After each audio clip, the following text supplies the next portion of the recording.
Good evening Himachal. प्रसिद्ध शक्तिपीठ ज्वालाजी मंदिर में नियमों को दरकिनार करने को लेकर पुजारी वर्ग ने मोर्चा खोल दिया है। इस संबंध में बकायदा उपायुक्त कांगड़ा को एक ज्ञापन सौंपकर कार्रवाई की मांग उठाई गई है। उधर ज्वालामुखी मंदिर के पुजारी हिमांशु भूषण दत्त ने डीसी कांगड़ा को ज्ञापन सौंपते हुए मंदिर में बढ़ रहे वीआईपी कल्चर पर और अनियमितताओं पर रोक लगाने की मांग की है। उन्होंने कहा कि मंदिर में कुछ ऐसे लोग देखे जा रहे हैं जो कि ना तो मंदिर के पुजारी हैं और ना ही कर्मचारी, जो सारा दिन मंदिर के आसपास की दुकानों में बैठकर आने जाने वाले श्रद्धालुओं से पैसे ऐंठने का काम कर रहे हैं। इतना ही नहीं, पुजारी हिमांशु का कहना है कि मंदिर में कुछ लोग ऐसे हैं जो अपने आप को मंदिर का पुजारी कहकर श्रद्धालुओं को वीआईपी बताकर मंदिर के निकासी द्वार से अंदर भेज देते हैं। इसके अतिरिक्त उन्होंने ये भी आरोप लगाया है कि मंदिर में कुछ ऐसे भी कर्मचारी हैं जो पिछले लंबे समय से एक ही स्थान पर कार्यरत हैं, जिन्हें प्रशासन द्वारा स्थानांतरित नहीं किया जाता है। हिमांशु व अन्य मंदिर के पुजारियों ने डीसी कांगड़ा से मांग की है कि जो लोग अपने आप को मंदिर का पुजारी कहकर नियमों को दरकिनार कर वीआईपी लोगों को मंदिर के दर्शन करवाते हैं, उनके ऊपर कड़ी कार्रवाई की जाए ताकि सभी श्रद्धालुओं पर एक ही नियम लागू हो। जो ज्वालामुखी मंदिर से संबंधित हैं उन्होंने आज मुलाकात की है और एक मेमोरेंडम दिया है। उसके माध्यम से कई इश्यूज हैं उन्होंने रेज़ किए हैं जो मंदिर प्रशासन को लेकर हैं और किस प्रकार से बाहर के लोग, क्योंकि मंदिर खुल चुके हैं, लोग दर्शन के लिए आ रहे हैं, तो उसमें कुछ स्थिति को लेकर मेरे से मिले हैं और ज्ञापन जो दिया है उसको एक बार स्टडी किया जाएगा। जो भी चेंजेस की ज़रूरत होगी मंदिर में वहाँ के प्रशासन के माध्यम से वो यहाँ से दिशा निर्देश मंदिर प्रशासन को दिया जाएगा।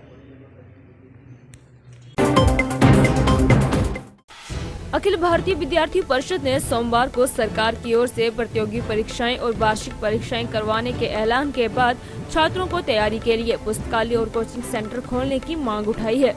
विद्यार्थी परिषद के इकाई अध्यक्ष वैभव खरवाल सहित संगठन के अन्य कार्यकर्ताओं ने एसडीएम धर्मशाला हरीश गज्जू को ज्ञापन सौंपकर जल्द ही जिला पुस्तकालय और कोचिंग सेंटर की सुविधा बहाल करने की मांग उठाई है।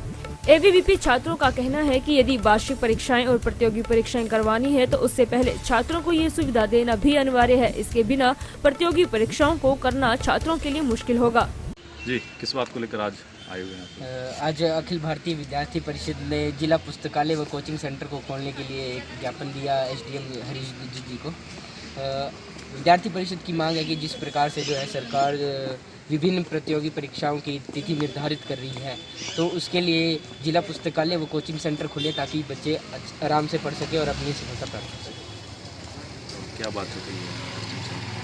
एसडीएम जी ने बोला कि हमने पहले भी बात कर रही थी इसके लिए, वो आगे हमारा मतलब एसओपी तैयार करके एक मतलब कोविड की दिशा निर्देशों को देख के एसओपी तैयार करके पुस्तकालय को खोलने की जल्द से जल्द मांग करेंगे।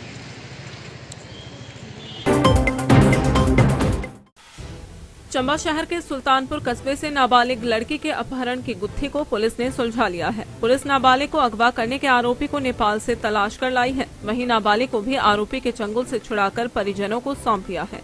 आरोपी को पुलिस रिमांड हेतु अदालत में पेश किया जा रहा है। जानकारी के अनुसार गत 20 दिसंबर को एक व्यक्ति ने पुलिस में शिकायत दर्ज करवाई थी कि उसकी नाबालिग बेटी को चंडीगढ़ का एक युवक भगा ले गया है। पुलिस ने व्यक्ति की शिकायत पर आरोपी के खिलाफ मामला दर्ज कर आगामी कार्रवाई आरंभ कर दी थी।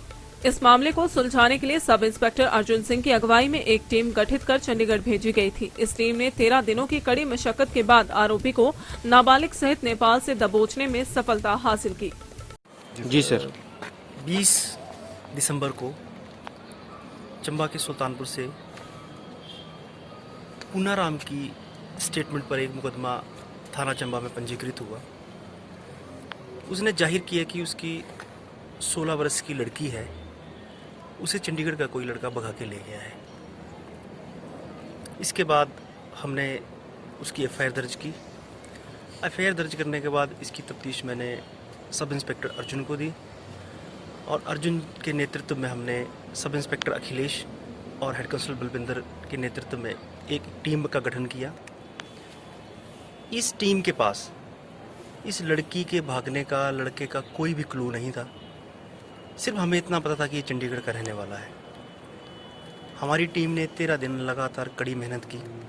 चंडीगढ़ में उस लड़के के घर को ट्रेस किया कि उसका घर कहाँ है। उसके घर वालों से बात की, घर वालों का पता किया तो उसके घर वालों ने जाहिर किया कि हमारा लड़का काफ़ी दिनों से गायब है, मतलब उसी तारीख से गायब है जिस दिन हमारी ये FIR 18-19 तारीख से गायब है।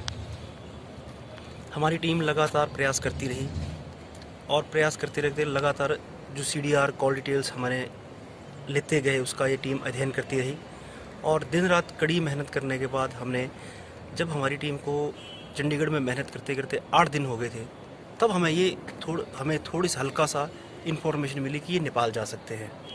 इसके बाद जो हमारे नेपाल में हमने नेपाल से हमारे कुछ जो मुखबर थे, हमारे इन्फॉर्मर थे, उनसे संपर्क किया।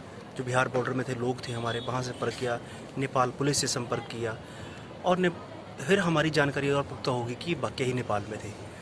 इस जानकारी की पुख्ता होने के बाद हमारी टीम आगे मूव कर गई और मूव करने के बाद हमारी टीम ने जो टैक्सी ड्राइवर इनको नेपाल लेके गया था उसी से संपर्क करके हमने नेपाल से इनको वापस लाके आज पिछले कल लड़की को उसके माँ। हाल ही में सूबे के मुख्यमंत्री जयराम ठाकुर ने मंडी में पत्रकारों से बातचीत के दौरान कांग्रेस पार्टी पर निशाना साधते हुए कांग्रेस पार्टी को भ्रष्टाचार की सरकार कहा। इसको लेकर हिमाचल कांग्रेस अध्यक्ष कुलदीप सिंह राठौर ने मुख्यमंत्री जयराम ठाकुर पर टिप्पणी करते हुए कहा है कि उन्हें अपनी सरकार पर ध्यान देने की जरूरत है। कुलदीप सिंह राठौर ने मुख्यमंत्री के बयान को काल्पनिक बताते हुए उनके कार्यकाल में हुए PPE किट घोटाला और सैनिटाइजर घोटाले की याद दिलाते हुए अपनी सरकार पर ध्यान देने की हिदायत दी है। उनका कहना है कि भाजपा सरकार ने हिमाचल प्रदेश में भ्रष्टाचार के नए आयाम स्थापित किए हैं और इन घोटालों को देखते हुए मुख्यमंत्री की कोई नैतिकता नहीं बनती कि वे इस तरह की बयानबाजी करें। वहीं अफसरशाही में हुए फेरबदल को लेकर राठौर का कहना है कि अफसरशाही पर मुख्यमंत्री का नियंत्रण नहीं है। बीते 3 साल के कार्यकाल में अफसरशाही को ताज के पत्तों की तरह फेंटा जा रहा है। ये कहना चाहता हूँ कि इन 3 वर्षों में अफसरशाही को जो है ताश के पत्तों की तरह फेंटा जा रहा है। इसका मतलब क्या हुआ कि मुख्यमंत्री जी को जो है किसी अफसर पे भरोसा नहीं है या उनके इर्द गिर्द ऐसे लोग बैठे हैं जो किसी भी अफसर को जो जिसमें काम करने की क्षमता है उसको उसकी जगह पे टिकने नहीं दे रहे। तो कहीं ना कहीं जो ये कमी है ये सामने दिख रही है। इस वजह से हिमाचल प्रदेश में जो मुख्यमंत्री के फैसले वो अमली जामा मुख्यमंत्री नहीं पहना पा रहे और बार बार आप निर्णय लेते हो, बार बार आप निर्णय बदलते हो। तो ये क्या है? ये शासन इस तरह से नहीं चलता, प्रशासन इस तरह से नहीं चलता। आपको सही अफसरों का चुनाव करना पड़ेगा, सही अफसर को सही जगह पे बैठाना पड़ेगा, तभी सरकार की कार्यप्रणाली दुरुस्त हो सकेगी। हिमाचल प्रदेश विश्वविद्यालय में एग्जामिनेशन मल्टी स्टोर तैयार होगा। इसको लेकर निर्माण कार्य शुरू कर दिया गया है। बता दें कि स्टोर के बंद हो जाने के बाद हर साल कॉलेजों से आंसर शीट लेने के लिए लाखों का बजट HPU को खर्च करना पड़ता था। अब कैंपस में ही मल्टी स्टोर तैयार होने के बाद यह सुविधा यहां पर मिलनी शुरू हो जाएगी। अहम यह है कि अभी लाखों छात्रों की आंसर शीट का रिकॉर्ड रखने के लिए HPU को कई ब्रांच में स्पेस देखकर रखना पड़ता था। इससे कई बार छात्रों को अपनी आंसर शीट भी नहीं मिल पाती थी। अब एक ही भवन में एग्जाम का सारा रिकॉर्ड रखा जाएगा। इसके अलावा HPU परिसर में बनने वाले इस भवन की ऊंचाई भी काफी होगी ताकि बाहर से प्रश्न पत्र जब छपकर आए तो गाड़ी सीधा स्टोर के अंदर जाकर ही खुलेगी। गौर हो कि प्रदेश विश्वविद्यालय का नेक दौरा भी अगले साल होने को है। ऐसे में अभी से ही नेक की अच्छी ग्रेड लेने के लिए विश्वविद्यालय ने काम करना शुरू कर दिया है।